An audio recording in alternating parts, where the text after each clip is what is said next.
What's going on, everybody? Welcome back to another episode of MIYA with myself and the lovely ladies. Today, it's episode 11 called Pura Vida, which means pure life. It's all about the truth behind finding real love within yourself. You're listening to myself, Abbie Knights, and my lovely co-hosts. Hola, mi gente. Lornalitz Baez here.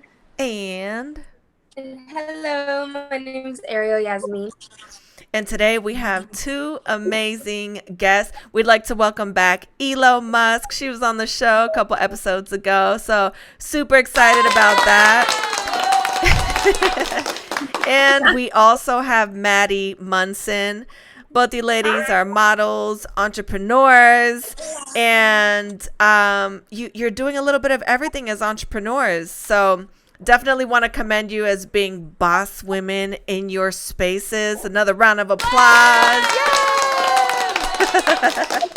Yay!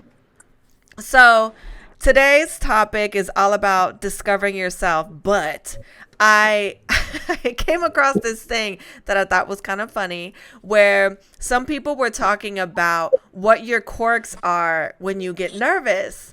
And I was wondering, does anything kind of funny happen with you ladies when you get nervous? Because I know I definitely have. Like, I have to constantly pee like every 2 seconds. I don't know why. It's like the worst thing. So do you guys have any weird, like, nervous reactions to things or no? Am I the only one? No, I always do. You what? I start hot flashing. Like, I'm menopausal. Like, I feel like I get hot and I start sweating. I'm like, yo, I can't with this. I'm hot flashing. That's how I feel like it's like two things. I can't stop laughing when I'm nervous, and I get like really hot as well, Ariel. Like my armpits, oh my god, I have to like keep them down. Like it's like this whole patch of like, it's so embarrassing. What about you ladies? Ilo and Maddie? I actually like when I'm nervous because then it really gets my bowels moving, and I'm like, yes. So not, but like for real. And other than that, I think I'm also like, I start laughing, I start joking around. Like when I start making weird jokes, it's because I'm really nervous. When I get nervous, I feel like I get like super awkward, and I like either don't talk at all, or I try to talk and I like stutter, or I just don't talk at all, or I say like one word, or I say like what, and I just get quiet, or I say the wrong thing. You get kind of lost. It's so awkward, and then like people will come. Like I host at a restaurant, and people will be like, "Can I go to the bar and sit?" And I'm like, "Yeah." And then that's it. Like my coach, like it's kind of like, okay, got it. All right, to the bar I go. That's so funny.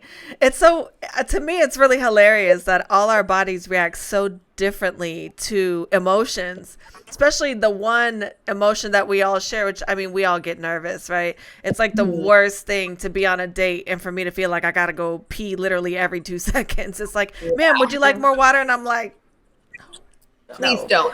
Yeah, just please don't. So according to a couple articles that I was reading, they were saying that some of the keys to living your best life is to live in the present, to declutter your space, and to relish the simple things. Do any of you ladies find yourselves doing this on the regular? I'm a little OCD, so I don't like having clutter or a mess anywhere. So I feel like I just naturally implement that. But what about you ladies? Like, what do you think? Absolutely. Yeah? Do you agree, disagree? Definitely agree. But go ahead, Maddie. I agree and disagree because I'm like so creative that like I thrive in chaos. So if I'm like picking out an outfit, or if I live like at home with my mom or by myself, after I live somewhere for like a week and I haven't unpacked or anything, like my room, everything is trashed. But my roommate right now, he has OCD, so the place is spotless. I always have to like keep my room clean, like for him, not for me, just because it's more like just better that way. But yeah, I only have like one like luggage on my floor full of clothes. Other than that, it's pretty actually organized, but either way, I can thrive in like organized or I can thrive in chaos. Sometimes when I clean, I'm like, oh my god, I can't find anything. That's cool. Organized chaos. Yeah. What about you, Lornalitz? I'm a little bit OCD, so you know how people say that they do like spring cleaning.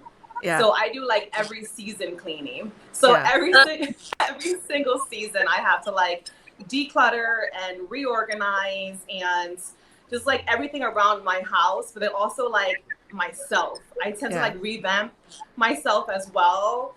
I'm not sure if you girls do the same thing, but it's a seasonal thing for me. It makes me feel like I'm starting again, or just, I don't know, like just releasing what I don't need and allowing what I do need to come into my life. It's like feeling renewed. I'm like, give me a high five. Yeah. Ready? High five.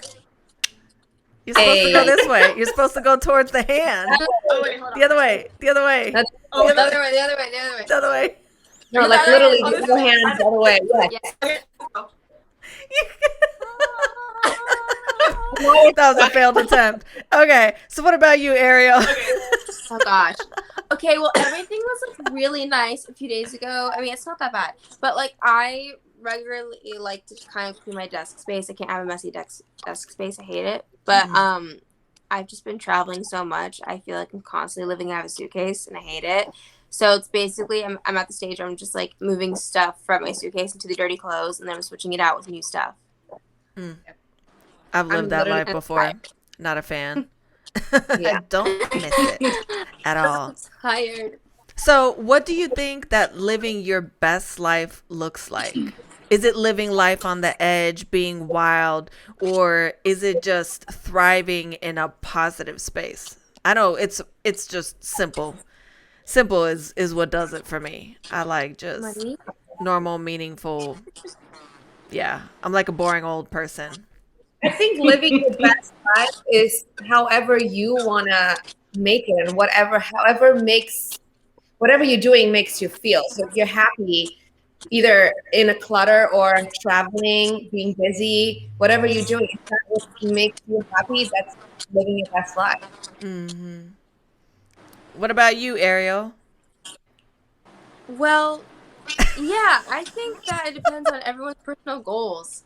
Like for me, like I know what I want in my life to be happy. Part of that is having a popping career and to be having money and to be like working on myself and just I guess like having more assets makes me happy, or just like my pets taken care of, my family taken care of.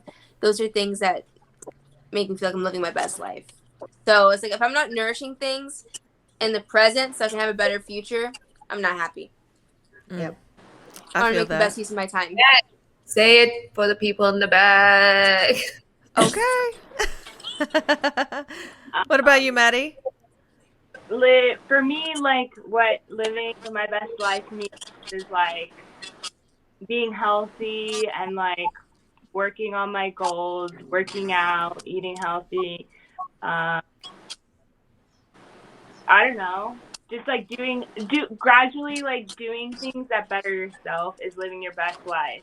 Like, I don't think somebody can be like, oh my God, I'm living my best life. I'm partying every day on a yacht.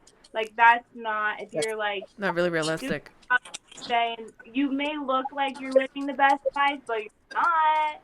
So for me, like, your best life is like always challenging yourself and like doing things that make you better. And then, of course, when you reach that, like, live your best life on the yacht and be like, I'm a millionaire now.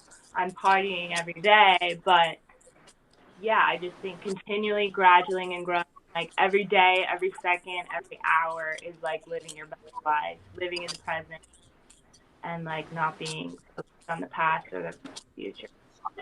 Yeah, I like that. Yep. Lornalitz? I agree with everything everybody said. I mean, it's finding time for yourself. It's putting yourself first. Getting that nutrition, that healthy nutrition, getting that good quality sleep. Removing toxic people from your life. Okay. Yeah. and challenging yourself, like all that's living your best life. I love that. I love that. So now that we've kind of established what living a great life looks like, let's talk about self love. So, definitely, I think that this part is going to be super important for us to kind of chime in and out of the conversation because it's not really an explanation type of thing. I think it's just an individual opinion or a perspective on what that looks like. Because I think in today's world, people feel like women should be ashamed of their sexuality or their confidence or being comfortable with expressing themselves, regardless of what that looks like, whether you're conservative or you really like being very sexual or you're very intelligent and you're, I don't know, you're a bookworm. However that looks in your life, I think that I think the world is way too judgmental on this whole situation when it comes to women expressing themselves. Because men do it. And last I checked, when men do it, it's never a problem. People don't come and say anything about, oh, look at that guy right there. He's doing too much. He's showing too much. But with women, it's like, wow, that skirt is too shorter. Did you see the slit on that? It's coming up too high. It's a lot.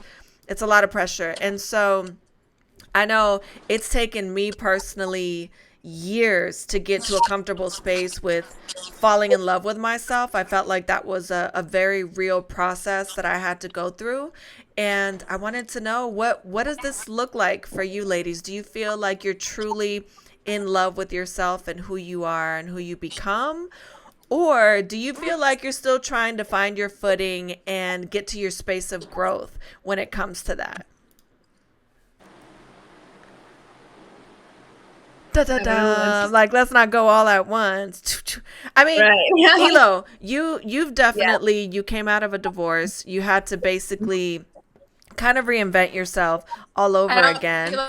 And, do you feel like you've had to kind of experience this new space of growth within yourself? Absolutely, I did. So yeah, coming out of that divorce, I was like shadow banned or whatever. I was put down. So yeah, coming out of that divorce, I had to learn to love myself and really be open with whatever the hell I wanted to do. Whatever I felt like I was good at, whether it was getting my master's, talking about my career, wanting to be a model, wanting to do all the other things that I'm doing right now. It really took a lot out of me, and self-love takes a long and a lot of work, like you're saying. I do want to say that I'm definitely at a very good place, but I don't think I'm fully there yet. I think there's more growth and like more love that I need to give myself. And I say this, I know that I don't. With self-love, I need to love myself so good and so well for me to be able to open up to another man or like to be in a relationship. And I feel I'm not there yet. I love that. I love that. Does anybody else have input? Because I feel like this is all tied in together, right? Learning to love yourself, finding a way to overcome trauma that you've experienced, and learning to really get out of the space of self-rejection and getting to a space where you can look at yourself in the mirror and be like, I'm beautiful, I'm worthy, I deserve everything. And so I just wanted to know how do you ladies feel? Because listen, there's two sides to this. There is the trauma, the downside to it, the rejection, the normal feelings that I feel like we all have experienced at some point when it comes to having insecurities within yourself and your experiences maybe not fitting in to certain groups that you'd like to be a part of. But there's also that sexuality piece, which comes in with how you dress, exploring, yourself. And so, Right. I mean, there's, like I said, there's one more levels. thing to say about that. Yeah. When it comes to self-healing or like self-healing and like self-love, like you're talking about sexuality, like yes, bikini pictures or being open about whether or not somebody has an OnlyFans or being like I have sex appeal and now I finally am like, you know what, I'm just gonna own up to it. That's one. Two, to go out there and like also be like hooking up with guys also comes with self-love and some kind of healing, because it all kind of like intertwines together. Because when you're just stuck in like a traumatic relationship, your sexuality, like whether it's like being intimate or like pictures in your body, kind of gets also like sunken down. So all of that kind of, you're right, has to do with self-love. It's a big part of it. It's a really, really big part of it. So how do you ladies feel about this? Lornalitz, do you have an I feel like opinion? it's I feel like yeah, you've I been feel like sitting it's there a like day to waiting day. to be like, all right, let me be respectful. But it's kind of like Kanye said, I'm gonna let you finish, but first. But But you know, I feel like for me it's like a day-to-day thing, because like there's days where I could really get down on myself because it might be the time of that month, or you know, I went to like a casting. So I model and I'm also an actress, so like, you know, there's a lot of pressure just working in this industry that I work in, and I do love myself a lot.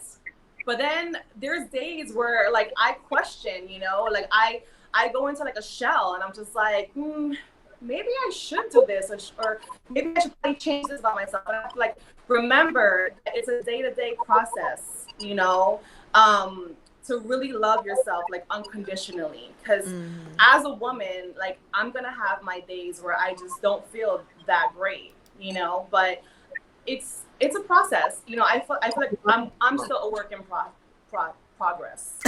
Like, We knew where you were going. Progress. What do you think, Ariel?